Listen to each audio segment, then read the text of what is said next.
I mean, he'd just done On the Waterfront, which everybody was crazy about, and I admired him immensely, and I would have done anything to work with Bud, and I admired Nick Ray immensely. I would have done anything he saw. I said yes immediately, and I needed to say yes. It was my second movie, for God's sake. I was just gradually climbing up the lower branches of the tree. But you know, I have to say you're quite right for the part.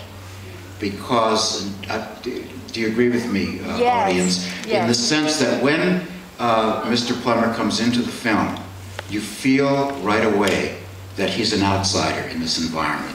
And that's very important, that he doesn't fit in, and you're dressed very properly, and you're obviously urban and educated, and you don't fit into this cracker environment.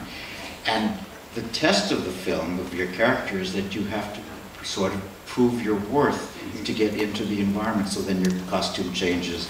But immediately when you appear off the train, you're an outsider. Mm-hmm. So it's very good casting. Yes. I felt that. I always feel that when I go to the Everglades.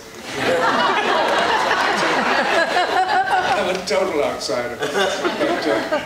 But you're right, it had all the earmarks. I just wish that Nick had stayed with us and made it tougher. I found it too sentimental in the wrong way. It's a long time since I've seen it. I did not see it tonight. In fact, I left the country. I just got back for this talk. I think it could have been handled in a tougher way. It would be now. Yes. And if he had been with it during the shooting, he would have done so, because he was an unsentimental man. Unsentimental? Yes.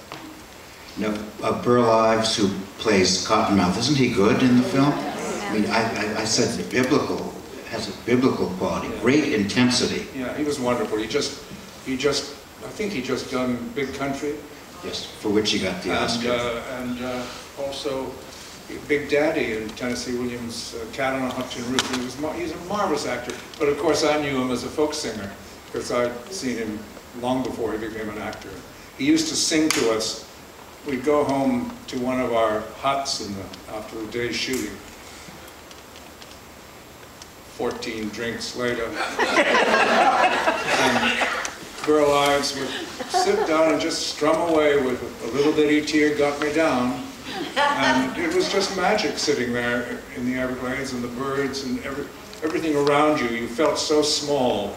And that's the wonderful thing about that place, is that it does make humanity seem a little ridiculous.